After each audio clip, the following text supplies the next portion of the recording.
Je suis Salomé Monpetit, je suis créatrice de contenu sur Instagram sous le nom de Match with Art.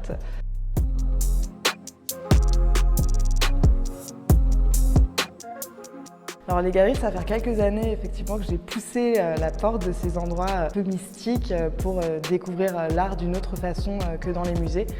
Donc c'est toujours des expériences qui sont incroyables, aussi bien sur la découverte des artistes que des endroits où effectivement on va laisser parler notre conscience, de se retrouver confronté à des œuvres et de se dire qu'est-ce que l'artiste a voulu dire et surtout moi, qu'est-ce que je ressens.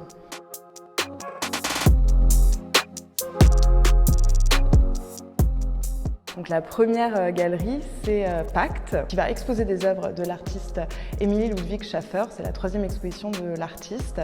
Et ce qui est assez amusant, c'est que c'est avec cet artiste que j'ai fait la première photo de mon compte Instagram. L'univers d'Émilie Ludwig Schaffer, c'est un univers complètement imaginaire, architectural, où la présence humaine est symbolisée par toujours le même personnage, une statue de pierre, une femme un peu conquérante. Et l'exposition qui va s'intituler Mary in Heaven et Joanne in Bordeaux fait référence à l'histoire de l'art dans un univers complètement imagé, un peu de l'ordre de la science-fiction. C'est assez amusant de mêler le passé à ce côté futuriste, toujours avec des couleurs chatoyantes et assez incroyables. Ensuite, la seconde galerie, c'est la galerie Romero Paprocchi, qui a été fondée en 2021 par Tristan Paprocchi et Guido Romero. C'est une jeune galerie qui se trouve rue Saint-Claude. J'adore leur programmation parce qu'ils font des expositions très immersives où la galerie va vraiment être habitée par les artistes et pas uniquement seulement par les œuvres. Ils vont exposer l'artiste Lou Ross qui va du coup créer un sol en pneus recyclés, qui va créer des nids avec des cordes récupérées qui sont dans la démarche écologique de cet artiste. Et les œuvres qui vont être exposées sont des paysages, mais qui sont en fait des strates de couleurs. Lou Ross rappelle la beauté des paysages et même si personne n'habite ces peintures, ça nous rappelle que nous sommes là pour la préserver, que nous sommes là pour la contempler et que ces couleurs, les couleurs qu'il met dans ses œuvres, elles existent dans la réalité. C'est à nous de faire en sorte que la beauté de la nature reste et perdure. Troisième galerie, et là on reste dans la thématique du paysage, c'est la galerie Perrotin. Et cette fois je vais parler de l'espace à vue Matignon qui est moins connu que celui de Turenne.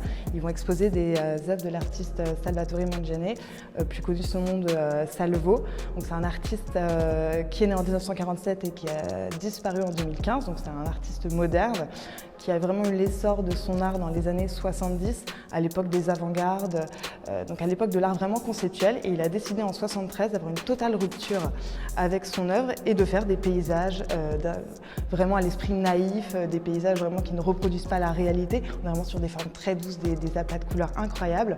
Et ce que j'aime bien, c'est de se dire qu'un artiste peut, à un moment donné de sa vie, changer complètement, s'aligner, dire qu'il est en rupture totale avec ce qu'on attendait de lui. Et là, vraiment, il a décidé de peindre ce qu'il avait envie et non pas ce qu'on attendait de lui. Et c'est aussi ce que je dis aux gens quand ils viennent en galerie, on ne vous impose pas d'aimer, on ne vous impose pas d'apprécier.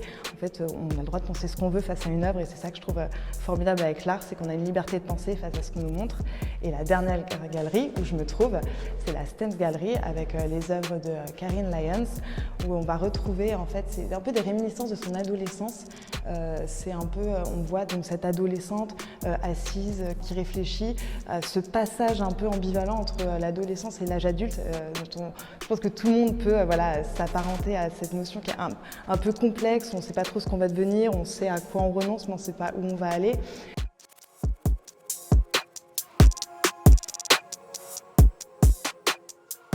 Donc, je suis très contente de faire ce partenariat avec le Pass Culture et de pousser vraiment les jeunes générations à entrer dans les galeries parce que les galeries sont déjà des endroits gratuits. C'est un endroit où effectivement on peut découvrir l'art, qu'on ait un background ou pas artistique. En fait, c'est vraiment la liberté de voir et surtout la liberté d'expression.